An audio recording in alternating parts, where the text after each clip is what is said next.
علامہ اقبال، میں عرض کر چکا ہوں کہ ان کی ابتدائی تعلیم میں اور خاندانی پس منظر کے اندر مذہبی اثرات بڑے گہرے تھے۔ بہرحال انہوں نے ایم اے کیا ہے غالباً 1897 میں، اور اس وقت کا کچھ اقبال جو ہے اس وقت سے لے کر 1905 تک کا اقبال، ایک طرف تو اس میں بھی نیشنلزم تھا، ہندی نیشنلزم، یہ نوٹ کر لیجیے۔ چنانچہ اسی دور کا اس کا ترانہ ہے، سارے جہاں سے اچھا ہندوستان ہمارا۔ آج بھی جو ہندوستان کا ریڈیو ہے اور ہندوستان میں حکومت کے زیر اہتمام اس ترانے کی جو ہے وہ بڑی سرپرستی ہوتی ہے، بہت اس کو جو ہے نشر کیا جاتا ہے، سارے جہاں سے اچھا ہندوستان ہمارا، ہم بلبلیں ہیں اس کی، وہ گلستاں ہمارا۔ بلکہ اس زمانے میں ایک ایسا شعر بھی انہوں نے کہا ہے جس کی کہ پھر شدید ترین نفی بعد میں ان کے اشعار سے ہوئی ہے۔ انہوں نے ایک نیا شوالہ کے نام سے جو نظم لکھی کہ سچ کہہ دوں اے برہمن گر تو برا نہ مانے، تیرے صنم قدوں کے بت ہو گئے پرانے۔ اسی میں ایک شعر ہے کہ پتھر کی مورتوں میں سمجھا ہے تو خدا ہے، خاک وطن کا مجھ کو ہر ذرہ دیوتا ہے، خاک وطن کا مجھ کو ہر ذرہ دیوتا ہے۔ اس درجے گہرا انڈین نیشنلزم اقبال کے اندر بھی موجود تھا۔ لیکن جب اقبال انگلستان گئے ہیں، یہ 28 برس کی عمر میں انگلستان گئے سن 1905 میں، اور 3 سال وہاں رہے انگلستان اور جرمنی، اور بیرسٹری بھی کی، اور چونکہ فلسفی تھے پی ایچ ڈی بھی کر کے آیا۔ اس عرصے میں معلوم ہوتا ہے کہ اقبال کی قلب ماہیت ہو گئی۔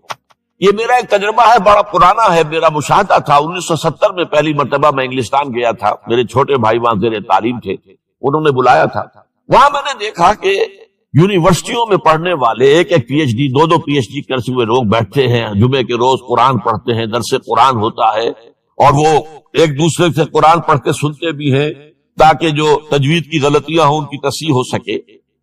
اور میں نے سوچا کہ پاکستان میں اس سطح کے لوگ جو ہیں کبھی اس قسم کی مصروفیت میں مبتلا مجھے تو نظر نہیں آئے۔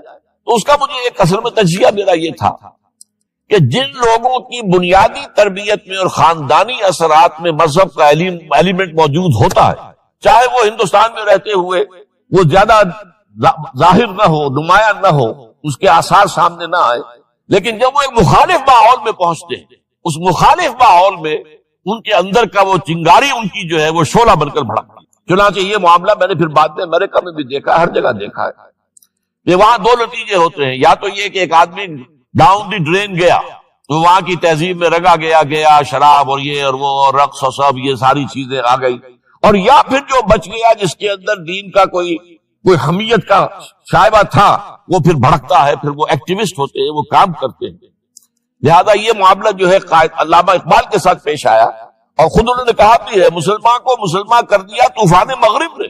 وہاں سے جب یہ واپس آئے ہیں تو اب نوٹ کیجئے 1908 سے 1930 تک یہ جو 22 برس ہیں، علامہ اقبال نے کیا کیا نوٹ کیجئے، وہ آپ جانتے بھی ہیں، میں صرف گنوا رہا ہوں۔ اسلام کے نظام فکر اور فلسفہ اور حکمت کو بیان کیا، اپنی شاعری کے ذریعے سے بھی، اپنی نثر کے ذریعے سے۔ قرآن کی ایک نہایت جدید اور بہت عمدہ تفسیر، اگرچہ تفسیر کے نام سے آپ کو کہیں تفسیر اقبال نہیں ملے گی، لیکن کلام اقبال خود تفسیر ہے۔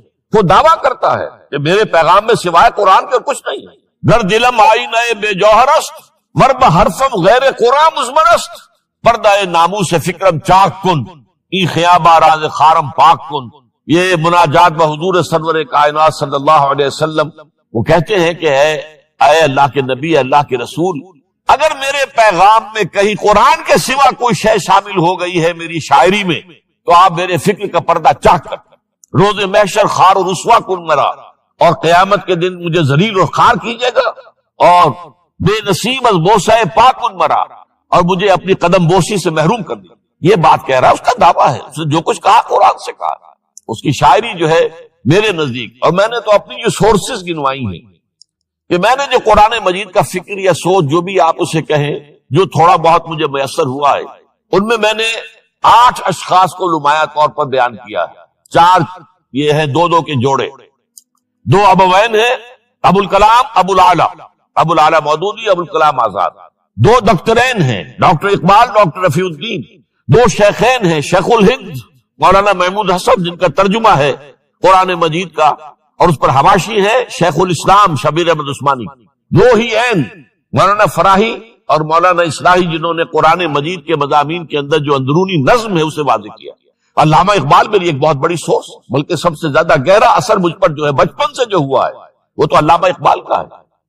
5ویں جماعت کا طالب علم تھا جب ان کا یہ شعر میرے ذہن میں کہیں چپک کر رہ گیا ہے، جواب شکوہ کا، وہ زمانے میں معزز تھے مسلمان ہو کر اور تم خار ہوئے تارک قرآن ہو کر۔ پھر علامہ اقبال نے مغربی فکر پر شدید تنقید کی، بہت بڑا ناقد، اور خاص طور پر مغربی تہذیب جو ہے اس کی نفی۔ یہ سارا کام کیا اور اس سب سے بڑھ کر وہ تجدید ملت اسلامی کا علمبردار مرکز سامنے آیا، اس نے خوشخبری دی کہ دنیا میں اسلام کے غلبے کا دور آنے والا ہے۔ ملت اسلامیہ جو اس وقت دبی ہوئی ہے، پسی ہوئی ہے، پوری دنیا میں پامال ہے۔ آپ کو معلوم ہے کہ پہلی جنگ عظیم کے بعد کیا صورت ہو گئی تھی؟ سلطنت عثمانیہ کے جب دھجیاں بکھیر دی گئی اور کولونیل امپیریلزم جو ہے پورے عالم اسلام پر حکمران تھا، پورا عالم اسلام جو ہے محکوم، اگرچہ یہ دبے ہوئے ہیں، پسے ہوئے ہیں، گرے ہوئے، لیکن ان کا دوبارہ غلبہ ہوگا، یہ ابھریں گے، ملت اسلامیہ کی تجدید ہوگی، اسلام کی نشت ثانیہ ہوگی، اسلام کے روشن مستقبل کے مبشر بن کر علامہ اقبال سامنے آئے۔ اور ایک اور جو بہت بڑا کام کیا وہ وہی وطنی قومیت کی شدید نفی، بلکہ شدید کا لفظ بھی کافی نہیں ہے، شدید ترین نفی کی، اس لیے کہ اس وقت وطنی قومیت جو ہے اس وقت مسلمانوں کو اپنے اندر انگلف کرنے کے لیے پوری قوت کے ساتھ زور لگا رہی۔ میں نے علامہ اقبال کے حوالے سے جو باتیں کی ہیں کہ احیاء فکر اسلامی اور تجدید ملت اسلامی، اس کے ساتھ ساتھ ہندوؤں میں کیا ہو رہا تھا اس دور میں، ان کے ہاں بھی ان کی مذہبی تجدید کا عمل بڑی شدت کے ساتھ شروع ہوا۔ اس میں بھی چند ناموں کا میں تذکرہ کرنا چاہوں گا۔ بنکم چٹرجی، اس نے بندے ماترم کا یہ جو ترانہ ہے آج بھی بھارت کے اندر مجبور کیا جا رہا ہے مسلمانوں کو بھی کہ وہ بھی اسکولوں کے اندر یہ ترانہ پڑھیں، اور ابھی مسلمان رجسٹ کر رہے ہیں۔ اس میں وہ زمین کی بندگی، بھارت ماتا ہم تیرے بندے، اور یہ جو ہے ہندو رینائسنس کا ایک بہت بڑا جو ہے یوں سمجھیے کہ علم بردار۔ پھر دوسری شخصیت سامنے آئی، راجا رام موہن۔ یہ شخص بہت بڑا فاضل، بڑا عالم، 10 کے قریب زبانیں جو ہے ان کا ماہر، جس میں یورپینز بھی اور ایسٹرن۔ پھر یہ کہ یہ مسلمانوں کا ہمدرد بن کر آیا۔ انگریز نے جب یہاں پر ان کے پادریوں نے تسلیس کی تلقین شروع کی ہے تو آئینہ توحید کے نام سے اس نے کتابچہ لکھا اس کی نفی کے لیے۔ اس حوالے سے یہ کچھ ایسی شخصیت بننے کی کوشش کر رہا تھا کہ مسلمان بھی اس کو قبول کریں، اور اس کے بعد پھر اس نے برہمو سماج کے نام سے ایک ادارہ قائم کیا۔ یہ وہی تھا کہ جو اس سے پہلے اکبر نے جو فلسفہ دیا تھا دین الہی، بھئی اللہ کا معاملہ کرو، صرف اللہ کو سب مانتے ہیں، صرف نام ہے مختلف ہے، کسی نے کوئی نام رکھ دیا، کوئی مہادیو کہتا ہے، کوئی کچھ کہتا ہے، کوئی گاڈ کہتا ہے، سب خدا کو تو سب مانتے ہیں۔ یہ جو رسالت کا معاملہ ہے اور شریعت کا معاملہ ہے، یہ فساد کی جڑ ہے۔ رسالت کی بنیاد پر شریعتیں مختلف، عبادتیں مختلف، ذرا اس کو پیچھے ڈالو۔ تو دین اکبری یا دین الہی اس کا نام تھا۔ اس کے اندر بھی در حقیقت کوشش یہ تھی کہ تمام مذاہب کو ایک ہاون دستے میں ڈال کے اور اس کو کوٹ کے اور چھان پیس کے ایک صفوف بنا کر ایک کامن مذہب ہندوستان کا وجود میں لایا جائے۔ بہرحال اس وقت اللہ تعالیٰ نے کھڑا کیا ہے حضرت مجدد الفسانی رحمۃ اللہ علیہ کو، کہ جنہوں نے اس فتنے کی سرکوبی کی۔ اس نے بھی مجلس ازدی کے نام سے ایسا ہی ادارہ شروع کیا، اور یہ گویا کہ ٹھنڈی چھری کے مانند، اس لیے کہ اسلام کا دار و مدار تو رسالت پر ہے۔ بقول اقبال بمصطفیٰ برساں خویش را کے دی ہماؤس، اگر بول رسیدی تمام بول حبیس۔ اسلام کا تو سارا معاملہ، دین جو ہے اس کا سارا جو مدار، دار و مدار ہے وہ رسالت پر ہے، نبوت پر ہے، اسی پر شریعت کا سارا دار و مدار ہے۔ رسالت سے کاٹ دیجئے، حدیث سے کاٹ دیجئے، سنت سے کاٹ دیجئے، تو پھر قرآن کو پھر موم کی ناک بنا کر جو چاہیں آپ تعبیر کر لیں، جو چاہیں تشریح کر لیں، جدھر چاہیں اسے موم کی ناک کی طرح بوٹ کر لے جائیں۔ بہرحال اس معاملے میں بھی پھر ایک تیسری تحریک جو شروع ہوئی وہ بہت ملیٹنٹ تھی، آریہ سماج، دیانند سرسوتی، یہ ملیٹنٹ تھی اور بڑی اس کی جو ہے پذیرائی ہوئی ہندو معاشرے میں۔ انہوں نے کھل کر یہ کہا کہ ہندوستان صرف ہندوؤں کا ملک ہے، یہاں مسلمانوں کے لیے کوئی جگہ نہیں، لہذا یا ہندو ہو جائیں مسلمان اور یا پھر یہاں سے ہجرت کر جائیں۔ کھل کر آریہ سماج، اسی کے تحت پھر مہاسبھا بنی، اسی کے تحت RSS، انتہائی ملیٹنٹ آرگنائزیشن جو ہے ہندوؤں کی، یہ سب جو ہے دیانند سرسوتی کا۔ یہ اسی طریقے سے پھر شدھی کی تحریک شروع ہو چکی تھی، ریکلیم کرو مسلمانوں کو، یہ ہم ہی میں سے تھے، ان کے آباء و اجداد کہیں جو ہے مسلمان ہو گئے، انہیں واپس لو۔ چنانچہ راجستھان کے علاقے میں جہاں بڑی جہالت تھی، مسلمانوں میں علم نہیں تھا، بس کہیں بزرگوں کے کسی زیر اثر فیض سے، کسی صوفی کے وہ اسلام تو لے آئے لیکن تربیت کا کوئی انتظام ہوا ہی نہیں، مسلمان حکومتوں نے کیا ہی نہیں، کچھ بھی نہیں کیا. تو نتیجہ یہ نکلا کہ بڑے پیمانے پر شدی کی تحریک ہو رہی تھی. میوات کے علاقے میں بڑی تیزی کے ساتھ مسلمان جو میو تھے وہ ہندو ہو رہے تھے. اسی پر تحریک اٹھائی ہے مولانا الیاس رحمت اللہ علیہ نے. ان کا مقابلہ کرنے کے لیے اس تحریک کا، اس سنی کی تحریک کا مقابلہ کرنے کے لیے یہ تبلیغی جماعت کا نظام بنایا تھا کہ بس 6 باتیں لو اور جاؤ دیہات میں جاؤ، چنے لے کر گڑ لے کر جاؤ، کسی کا کھانا نہ کھاؤ، اپنا کھانا کھاؤ، کوئی تنخواہ نہیں، اور دین کی تبلیغ کرو. یہ نظام ان کا در حقیقت اسی سنی کی تحریک کے جواب میں شروع ہوا. پھر سنگٹن کی تحریک شروع ہوئی کہ ہندوؤں کو سب کو جمع کر لیا جائے.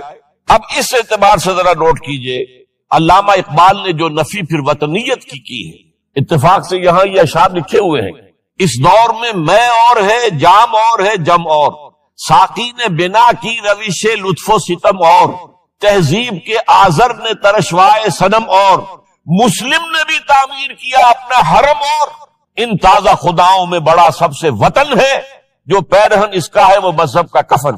اب ذرا قلب ماہیت کا اندازہ کیجئے.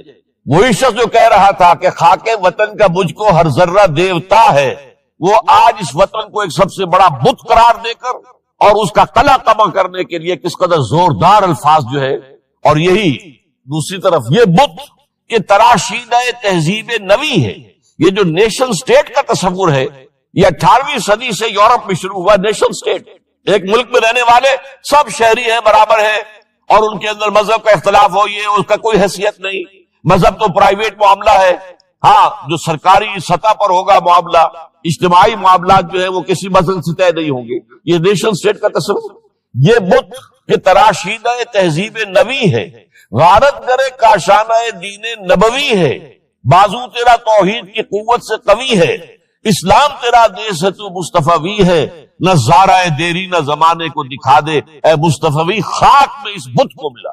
اس سے بھی زیادہ مجھے ملا ہے ایک ان کے قطعہ جو ہے: منزل راہ رواں دور بھی دشوار بھی ہے، کوئی اس قافلے میں قافلہ سالار بھی ہے، بڑھ کے خیبر سے ہے یہ مارکہ دین و وطن. خیبر، غزوہ خیبر، غزوہ